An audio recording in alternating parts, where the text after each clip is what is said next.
Hi, welcome to Howard Cycle. Today we're talking about how different subconscious anchors get formed, which form the core beliefs and core anchors, which lead to a lot of problems in your life, which lead to patterns of intimacy issues, creating a void of loneliness, making you feel like you're not good enough, having low self-worth, low self-esteem, a lot of those things which affect your relationships with your friends, your partner, your family, your confidence, your social anxiety, the way you relate to the world, how fearful you are, and all of that stuff. This is going to be absolutely life-changing and absolutely eye-opening.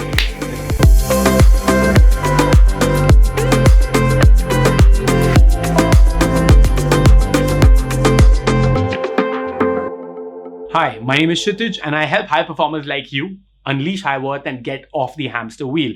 And today we're talking about subconscious anchors. So picture this. When a child is born, he does not have any idea about himself. He does not have a sense of self. He does not understand what life is about, what the external world is. He does not know his name, clearly. He does not know how he looks, what skin color he has, all the insecurities that we grow up with. He does not understand the concept of money, if money is needed or not needed. He knows that he's enough, okay? And when he's born, a child is just completely fresh with a fresh slate. Even the fact that his certain parts of the brain are not formed, they're starting to just come online. And in the first 1 to 7 years, 0 to 7 years is when slow and steady different parts of the brain start to come online. So when a child is born, the main parts of the brain which are online are the survival parts of the brain, the reptilian brain, which is responsible for him to cry, poop, suck, to suck the milk out of his mother's breast, laughter, to show that he's having a good time right now. Crying is important so that he can call out for the mother and his survival is there and the mother can know that there's something wrong with him. And just the basic parts of poop, pee, laughter, crying, smiling. Right when a child is born or when we're born, we don't have the other parts of our brain online. And slow and steady, they start to come online. And certain things will start to come online is like memory functions, our walking, our language. A lot of those things start to come online after that. Our relating to the world, our sense of self starts to get formed. And during these main formative years where the brain is forming, all right, whether initially the starting of the parts where the brain is forming, different parts of the brain are coming together. On top of that, the internal working model is getting formed. What the child is doing when he's growing up, when he starts to crawl around and when he starts to walk around, and the relationship that he has with his family, the attachment that he has with his mother and the father, the primary caregivers, that leads to a huge role of the way he thinks about himself and the world around him. So if the child's needs are not met, he's going to feel that his needs are not going to be met out here, and he's going to develop trust issues, that I cannot trust my parents for them to meet my needs. At the same time, he's going to feel that his needs are not being met because maybe he's not good enough. Or if he goes through certain traumatic experiences like abandonment or neglect, he'll feel that those things are happening to me because I am not good enough, and that will become the internal working model. On top of that, if there's physical abuse happening, like hitting a child, where number of families and number of people believe that it's essential to hit a child to discipline him, but that makes him again feel that I'm a nobody, anybody can come in and hit me. And then to make matters even worse, when the child starts to cry, the mother starts to cry as well, or the father tells him that you're not supposed to cry right now. If you cry, I'm going to beat you even more. So now the natural emotions of a child that he wants to express right now, they're getting sort of like stuck. All right, he's been told to suppress them, his natural instinct. He cannot throw in tantrums. He cannot show in anger. Only the acceptable parts of him, the loving, happy parts, are acceptable to the parents. So that's where the conditioning starts to form. He starts to believe that I cannot be angry. I cannot show certain parts of me. I cannot cry. On top of it, those messages that we receive, that men don't cry. All right. If you're crying, you're not a man. And that's very shaming for us. But what happens later on is we do want to cry. That's how a lot of us process our emotions, because those stuck feelings inside the body, when we cry, we can at least process them. Otherwise, we're just going to suppress them inside. And so many times when crying is absolutely essential, we're not able to cry and we just store all of that inside. And that leads to a lot of problems, even physiological problems in the near future. And even for girls, when girls are growing up and if certain things happen, or if they're slapped and if they cry, they start to cry, then the parents or the people around say, oh my God, look at her, she's a girl, she's a crybaby, girls always cry. And those kind of identities start to form, that you're a girl, you're always going to cry, and certain shameful experiences start to happen with them. On top of that, when coming back to the example, when a child is hit and he starts to cry, the parents are like, if you cry, I'm going to hit you even more.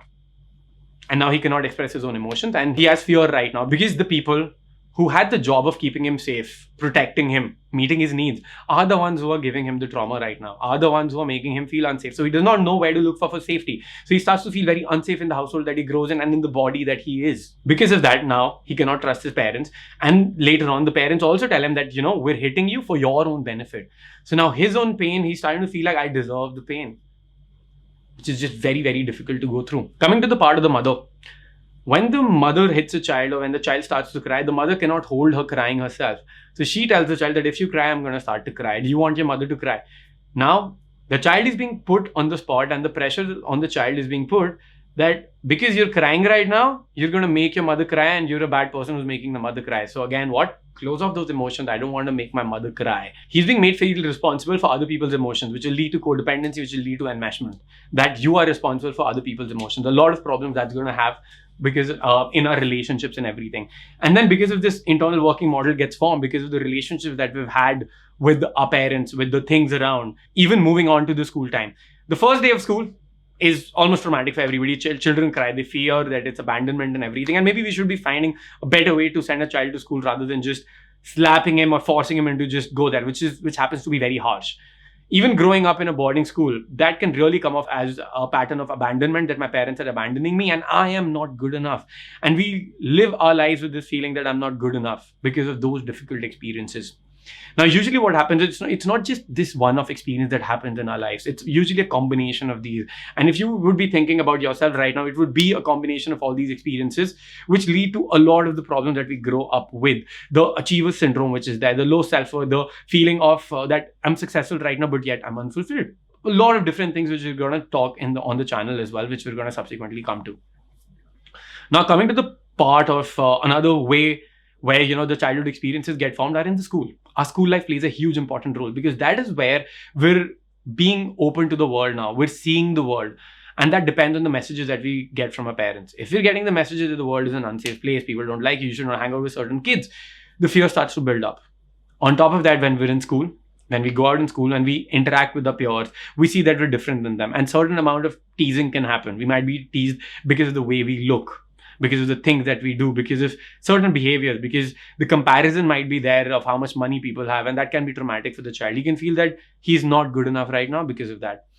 On top of it, bullying happens, shaming happens in school. Not only from the side of the peers, but from the side of the teachers as well. I remember growing up so many times where we've been hit by teachers, where we've been shamed by teachers, so many of my friends, and that just puts in so much fear out there, where a child, rather than his natural state of being very playful, he's just being disciplined out there, and not being disciplined in a way where he's respected, where, you're on the same page with the child and respecting him and telling him that, we're going to do this, we're going to study for an hour and then you can play for an hour, not getting him on the same page, but disciplining him, using a cane, Even a worse saying is out there, which is that spare the rod, spoil the child. That if you do not hit the child, he's going to be spoiled. But all that does is that makes us more and more rebellious to it, or that just makes it so completely compliant that we cannot open up and we cannot stand up for ourselves later on in life, and we just sort of shrink so much. So either you'll go in rebellion or we're just going to surrender and just go down, and which is that physical abuse isn't helpful. And just forcing kids to do certain things, forcing kids to be in school where they have to do whatever the teacher is saying, not being able to talk, not being able to express, not being able to enjoy things, and being shamed on their natural behaviors because they do not fit our criteria of what is good and what is bad. That just spoils it. And even when we're born, right, we don't have any idea that showing anger is bad, or being lazy is bad, or just relaxing is bad, or playing is bad, or even laughing in the household is bad. But so many things, it happens that we're made to believe that anger is a bad emotion. You cannot show anger at all. But if we don't show anger, when are we going to stand up for ourselves? Talking back to elders is bad. We're told to not talk back to elders, and now we cannot ask questions. We're sort of told that if we ask a question, we're sort of disrespecting them. And it's always some of the messages that we hear growing up is that we're older than you, so we know more than you.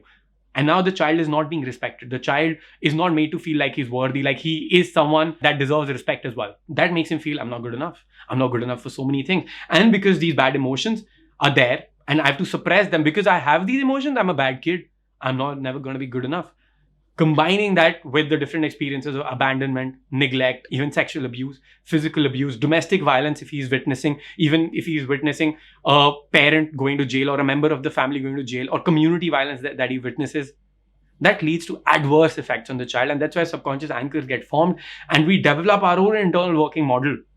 And this is the part of the brain which is the subconscious part of the brain. And using a lot of willpower out here isn't the best way. Now, when trauma happens, when these things happen, the trauma gets stored in the body. And there's a huge mind-body connection because the brain is connected to the body by the vagus nerve, which goes through the gut, and which is why that's where mainly we feel a lot of the things happening in our body, the physiological responses we have to flashbacks through certain things that we remember at that time. And this is how our subconscious anchors are formed. So releasing them isn't just about talking about them or just reading a book or just understanding something, because we're doing that from a logical standpoint. We've got to get to the body. We've got to get to the root cause of it. We've got to get to the part of it, because then subconscious anchors happen when a lot of pain we go through, the trauma that we go through during childhood, what that leads to is not being able to grieve because of the pain, not being able to feel the pain 100% inside of us. So we store that inside and we just collect it inside. And we cannot grieve properly. So we've got to bring that up and we've got to grieve for that time. We've got to let out those intense emotions, whatever we're blocking. And then we can move on to a point of, releasing all those anchors. Then we can move on to a point of meeting our needs, whatever we didn't receive at that time. And there are certain things out there that we can do to start feeling that as well. Doing things like yoga, meditation, any form of martial arts is going to be amazingly helpful for that as well. Anything that involves the body starting out there is very helpful for that. Once we're on that, we can start to get into self-care. We can start to reparent ourselves. We can start to meet our needs. We can learn how to meet our needs. And then even leading to having stronger boundaries and understanding what are our patterns, how are we getting affected by that, and getting into doing this form of work. And if you want to start this work, what you can do is I've made a free subconscious anchors training for you to help you understand those deepest patterns and let go of them. It's completely free. Go down on this link out here. It's in the description box as well below. Just click on it. Go out there. There's going to be a set of videos to help you more understand your situation. And there's going to be a guided process to get you connected to your deepest self. That's going to be all from my side. This is Kshitij signing off for High Worth Cycle. I will see you guys in the next video. Peace out.